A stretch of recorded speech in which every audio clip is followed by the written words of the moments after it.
Assalamualaikum warahmatullahi wabarakatuh. Alhamdulillah, alhamdulillahillazi anzala sakinata fi qulubil mu'minin. Asyhadu an la ilaha illallah wahdahu la syarikalah wa asyhadu anna Muhammadan abduhu wa rasuluh sallallahu alaihi wasallam la nabiyya ba'dah. Yang kita hormati Bapak Kepala Kantor Kementerian Agama Kabupaten Solok sebagai narasumber kita pada pagi hari ini. Yang kita hormati adik-adik para Catim se-Kabupaten Solok, kawan-kawan panitia, moderator, hadirin yang berbahagia. Kembali kita bersyukur kepada Allah Subhanahu wa Ta'ala. Shalawat beserta salam buat Nabi kita, Nabi Muhammad Sallallahu Alaihi Wasallam. Untuk mengawali acara kita pada pagi hari ini, mari sama-sama kita berserah diri dengan mengucapkan Bismillahirrahmanirrahim.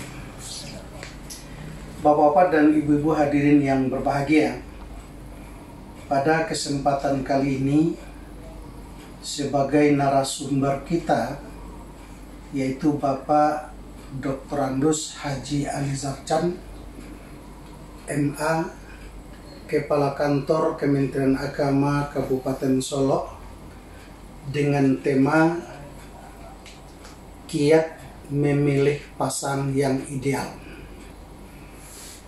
Sebagaimana yang kita ketahui,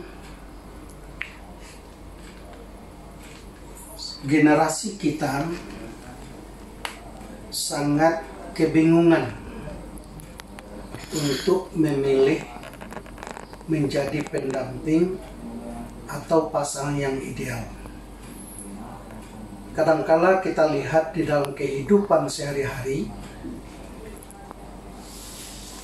banyak terjadi nikah, 1 bulan 2 bulan setelah itu terjadi perceraian. Salah satu penyebab perceraian itu adalah ketidakcocokan, ketidakharmonisan dalam membangun kehidupan rumah tangga. Kenapa ketidakcocokan, ketidakharmonisan dalam membangun kehidupan rumah tangga?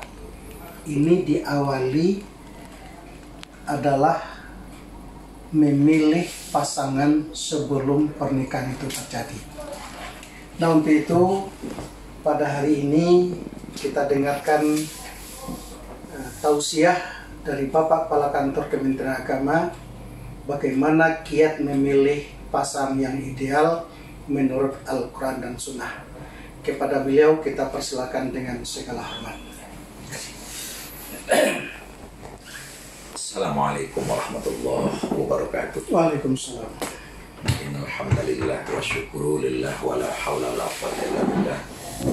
Wassalatu wassalamu ala Rasulillah wa ala alihi wa sahbihi wa mawalah. Amma ba'du. Yang kita sama hormati, pada kesempatan ini sebagai moderator rekan kami Bapak Haji Zulkifli selaku Kepala Seksi Bimas Islam Kantor Kementerian Agama Kabupaten Solok, dan tentunya yang saya cintai dan saya sayangi seluruh rekan-rekan kami di Seksi Bimas Islam, tidak disebutkan nama. Pertama kita bersyukur kehadirat Allah Subhanahu wa Ta'ala, bersalawat untuk Nabi kita Muhammad Sallallahu Alaihi Wasallam. Rekan-rekan dan saudara-saudara kami dimanapun berada, sungguh suatu yang kita maklumi bersama bahwa Allah Subhanahu wa Ta'ala itu menjadikan makhluk itu serba berpasang-pasangan. Ketika Allah menjadikan air, maka Allah juga menciptakan api. Ketika Allah menciptakan malam, maka juga ada siang. Ketika Allah menciptakan bejantan, juga ada betina. Artinya dalam dunia manusia ada lelaki, ada perempuan. Itu adalah Al-Hakim, Maha Bijaksana Allah Subhanahu wa Ta'ala. Sehingga dengan adanya berpasang-pasangan itu akan terjadilah kehidupan ini patah tumbuh hilang berganti. Terjadinya ada lelaki dan perempuan, kemudian ada pertemuan yang disebut dengan pernikahan, maka akan berketurunan. Pada akhirnya yang tua-tua meninggal dunia, pergi tidak akan pernah kembali, dan posisi mereka dihentikan oleh al-ghulam, bayi-bayi merah yang lahir ke permukaan bumi ini. Sehingga terjadilah semacam patah tumbuh hilang berganti yang tidak pernah berhenti sampai hari ini. Islam sebagai suatu tatanan kehidupan yang diberikan oleh Allah Subhanahu wa taala sangat memaklumi ini. Namun demikian, dalam bertemunya bejantan dan betina di dalam dunia binatang tentu tidaklah sama dengan bertemunya lelaki perempuan dalam dunia manusia. Kalau dalam dunia binatang, Allah hanya masukkan modal dasarnya berupa insting. Ketika masanya sudah sampai, waktunya sudah tiba, maka yang bejantan akan tahu itu yang betina, dan yang betina kenal itu adalah bejantan. Nah, ketika ada kesesuaian, maka terjadilah mereka itu bergaul dan akhirnya beranak pinak. Hanya ada pada insting diberikan oleh Allah kepada mereka.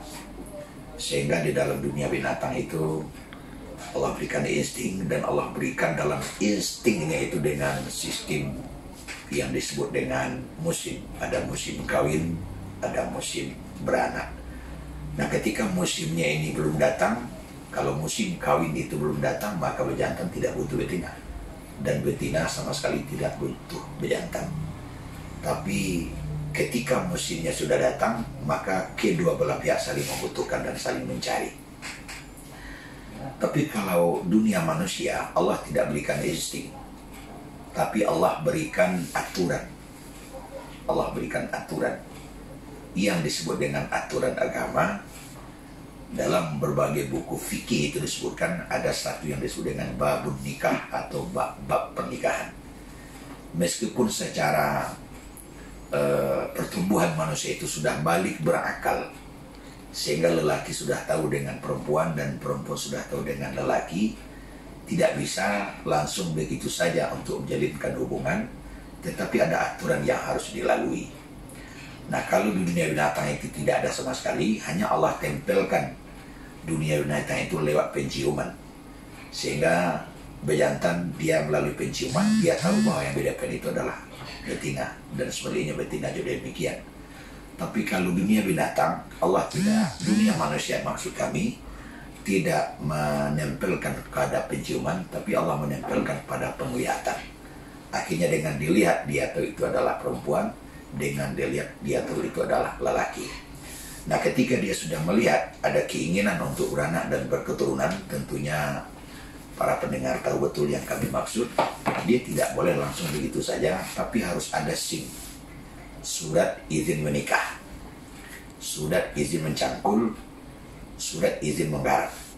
Itulah yang diatur di dalam Islam atau di dalam agama.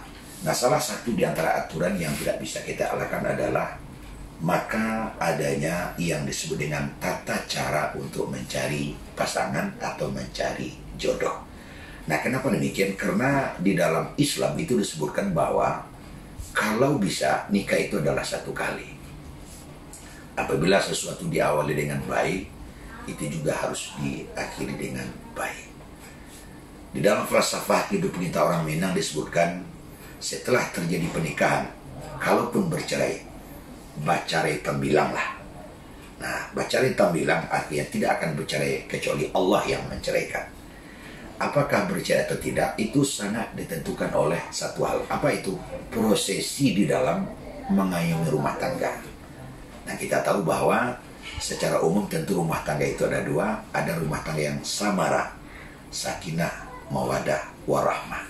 Dia dapat menjalani kehidupannya itu dengan baik. Secara ekonomi dia baik, secara sosial dia baik, secara agama dia baik. Dia internal keluarganya baik, dengan keluarga jauh baik, dengan keluarga dekat baik, pergaulan di tengah-tengah juga baik. Itu adalah keluarga samarah. Tapi ada satu lagi, keluarga yang antah berantah. keluarga yang tiada hari tanpa